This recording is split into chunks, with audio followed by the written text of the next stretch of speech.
រឿងក្រពើកំណាចនិងយុទ្ធសាស្ត្រចុងក្រោយនៅជាយព្រៃមួយក្បែរទន្លេជ្រៅ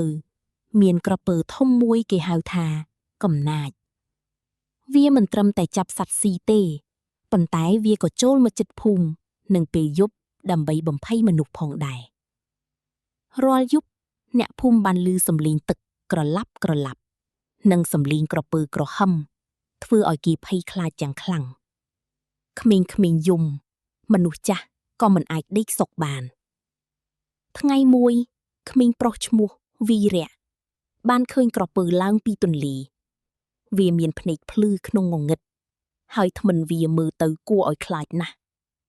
វីរៈរត់ទៅប្រាប់អ្នកភូមិភ្លាមមេភូមិបាននិយាយថាយើងមិនអាចឲ្យវាបន្តបំភ័យយើងទៀតទេយើងត្រូវធ្វើអ្វីមួយតាសុវណ្ណបាននិយាយថាលើកនេះយើងត្រូវប្រើយុទ្ធសាស្ត្រឆ្លាតជាងមុនព្រោះក្រពើនេះចាប់ផ្ដើមប្រុងប្រយ័ត្នហើយពួកគេបានរៀបចំផែនការថ្មីមួយពួកគេបានយកដើមឈើធំមកធ្វើជាគន្លងបង្ខាំងនិងដាក់អន្ទាក់ជាច្រើនជាន់ពួកគេក៏បានចែកគ្នាចាំយាមពីរយប់ផងដែរយប់មួយដែលព្រះច័ន្ទភ្លឺស្រទន់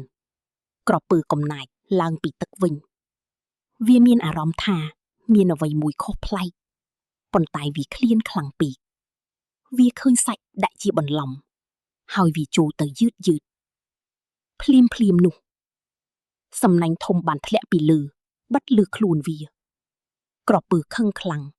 ហើយវាប្រយុទ្ធខ្លាំងណាស់ដោយវាយកន្ទុយបោកដីនិងក្រហមសំឡេងធំអ្នកភូមិភ័យបន្តិចប៉ុន្តែមិនរត់គេចទេវីរៈបាននិយាយថាកុំភ័យយើងនៅជាមួយគ្នាពួកគេបានជួយគ្នាទាញខ្សែបាត់អន្ទាក់ឲ្យតឹងក្រពើព្យាយាមគេចប៉ុន្តែវាមិនអាចរួចផុតបានទេចុងក្រោយវាបានចាញ់កម្លាំងនិងស្ងប់ស្ងាត់ចុះព្រឹកឡើងអ្នកភូមិទាំងអស់បានមកមើលហើយសប្បាយចិត្ត